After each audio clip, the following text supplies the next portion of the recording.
Right back on. That's it. Oh!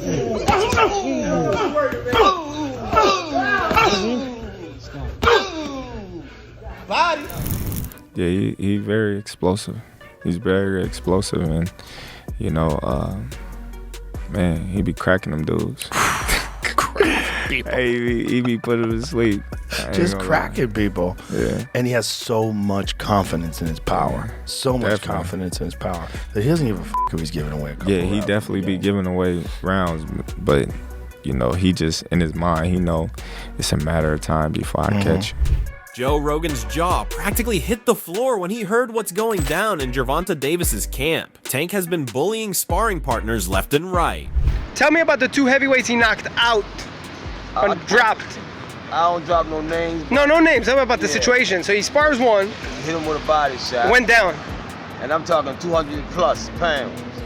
And the other one he hit with a headshot. And he went down too? And he went down. But people don't expect a guy 130. Table it. That is bad. Right. And I'm not just exaggerating because Tank is our fighter. Tank has it.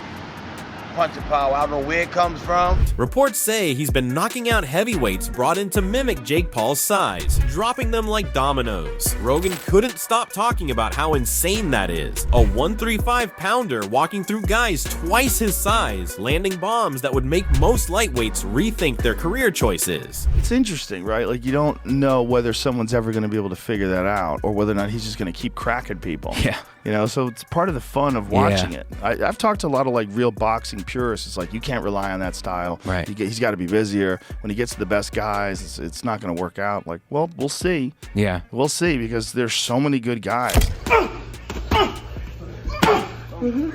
Oh!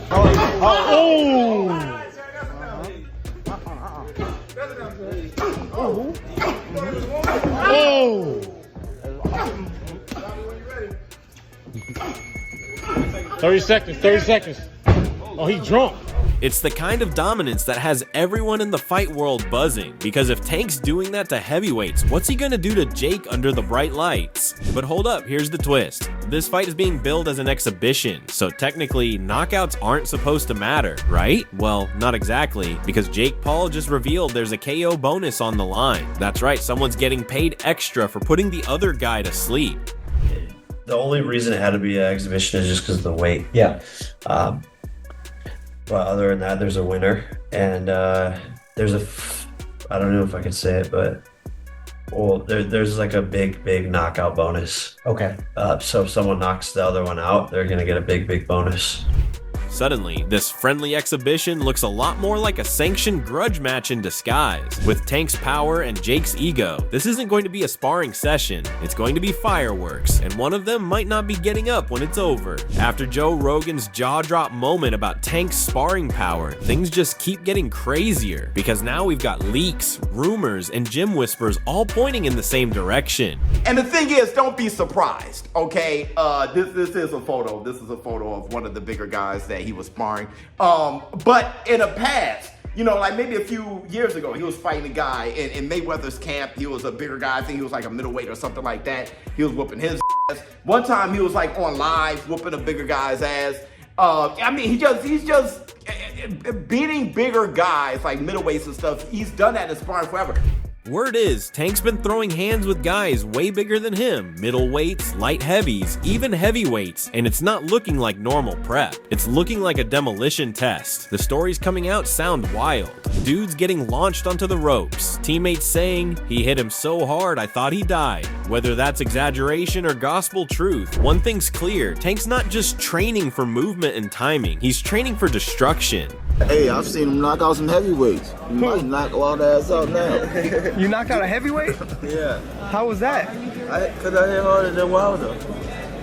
Now, granted, the heavyweights that Gervonta Tank Davis is whooping and sparring is not like, you know, all-time great heavyweights, all right? And it shouldn't be. But he's sparring the level of heavyweight that, you know, more experienced than Jake Paul, right? But Jake Paul has beaten those heavyweights himself, all right? And then you've got Brian Norman Jr. footage dropping too. Sharp footwork, clean ring cutting, looking like a man studying chaos control. Put those two pieces together, and it feels like a setup. Tank's building the cannon, Norman's showing how to aim it. When a 135 pounder is walking through big men and landing like that, you know something special's cooking. Tank, and this is a rumor mill, Tank Davis is smashing heavyweights in sparring. I want to say this too. There was a sparring leak footage of Brian Norman. Here's sparring footage of Brian Norman Jr.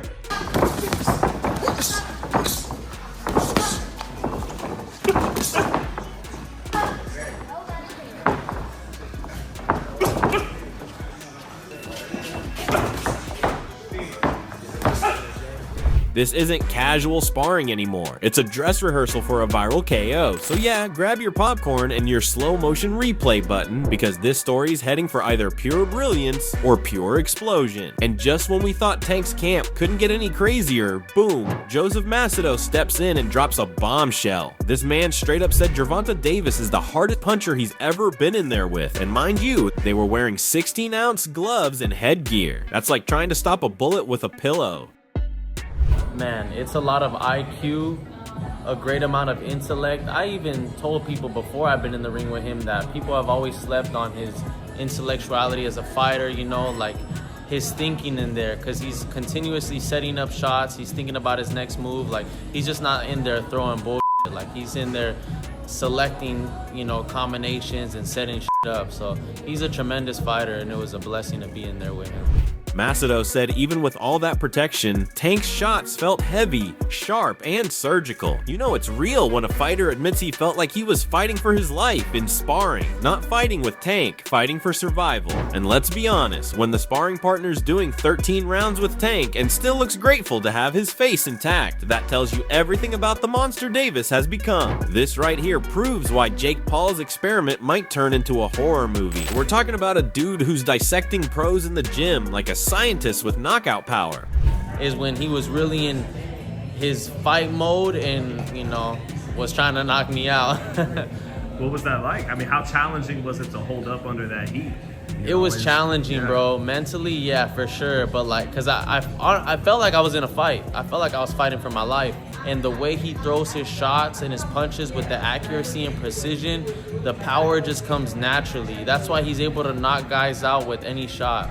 Macedo said it best. Tank's not just swinging wild, he's calculating, setting traps, picking angles like a grandmaster with gloves. So if he's doing that to trained fighters in sparring, imagine what happens when the lights hit, the KO bonus is on the line, and Jake standing across from him with that YouTuber grin. Yeah, I don't know about you, but I'm already picturing a new highlight clip loading. And right after we heard Tank's sparring partner call him the hardest puncher he's ever faced, here comes Barry Hunter stepping in with that calm veteran energy, like the wise general who's seen too many wars. And man, when Barry talks about Tank, you can feel that history. He's been there since Gervonta was a kid, throwing jabs taller than him, and now he's guiding this powerhouse who's terrifying full-grown men in sparring.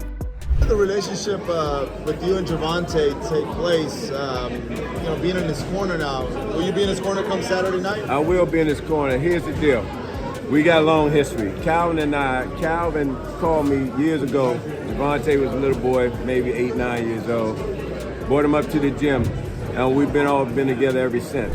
You can tell Barry's proud, but focused. He basically said, look, this camp wasn't playtime. This was business. And business means pain. The way he described it, Tank's preparation for Jake Paul wasn't casual. It was cold, calculated, and built for destruction. And when Barry tried to stay humble about predictions, come on, we all know what he's really thinking. You could hear that quiet confidence, like a man who already knows how the movie ends. He even gave Jake Paul some credit, saying the kid can fight, but you could tell deep down he was holding back a smirk like, yeah, until he meets Tank. The way Barry said it, you'd think Tank's been training not for a boxing match, but for a demolition job. That's the vibe. No noise, no drama, just calm coaches and cold chaos waiting on fight night. And he's a good fighter, great fighter, and he want to be where Tank is. You know what I mean? And he knows the steps to get there now, so that's what it is. Yeah. Any prediction, any final prediction for the fight? No, I won't do that. You know, I'm hoping for a good fight for the people. You know what I mean? Explosive fight. But make no mistake about it. They don't like to lose, we don't like to lose. It's gonna be a hell of a fight come Saturday. And just when you thought the Tank versus Jake storyline couldn't get any wilder, boom, in steps Sonny Edwards dropping truth bombs like he's had too much caffeine and not enough sleep. The man basically said Tank doesn't even care about boxing anymore. Like, bro, that's wild. Imagine telling a knockout artist he's emotionally checked out right before he walks into the ring with Jake Paul. That's like telling Mike Tyson he looks tired before sparring. But Sonny wasn't hating, he was real. He said Tank's lost some love for the grind, especially after that tough one with Lamont Roach Jr. And you can kind of feel that honesty. He even joked he'd come out of retirement if Jake Paul started fighting flyweights. Now that's energy. Whatever the truth is, I don't know, but I just hope this is a proper fight. I hope that you know, Tank goes in there, Jake Paul go in there, and I hope Jake tries taking Tank's head off, and I hope Tank tries taking Jake's head off, and that's what's good for the sport. But here's where it gets hilarious. Sonny literally said he hopes Jake Paul gets absolutely starched by someone half his size.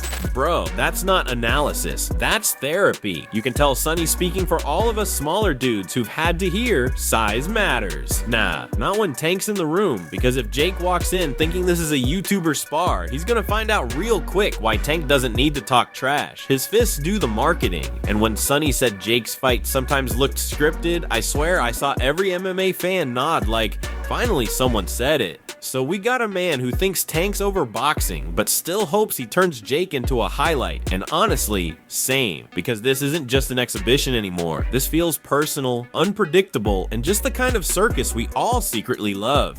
I've kind of seen that in Tank. Now, he had a hard fight against Lamont Roach Jr. and that might have been a part of it. Like, wow, man, this is getting hard against fighters that I think I'm levels above, and turned out on the night that I wasn't. And not only that, we're prize fighters. Grab your popcorn, folks. If Tank's burn out, then burnout's about to hit like a left hook from Baltimore. So after everything we've seen, from Rogan's jaw hitting the floor, to sparring partners confessing their near-death experiences, to Barry Hunter's silent confidence and Sonny Edwards' savage honesty, one thing's clear. This exhibition is starting to look like a full-blown execution. Tank Davis is walking around like a man possessed, dropping giants and smiling about it. Jake Paul might have the fame, the followers, and the muscles, but Tank's got that killer instinct that can't be trained or bought. It's earned through pain, through years in the trenches.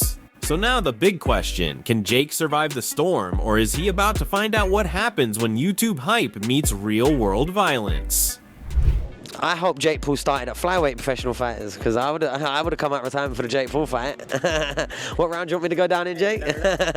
Jump into it. No, but in all seriousness, if we're going to talk about the fight, I hope, for the little people of the world, I hope Jake Paul gets absolutely starched by someone nearly half his size. Drop your thoughts in the comments. Is Jake's power and size enough to shake the king? Or is Tank about to remind everyone that weight classes don't mean a thing when your name's Gervonta Davis? Let's debate it out. And yo, don't ever forget to like, share, and subscribe to Boxing Headquarters. See you in the next one.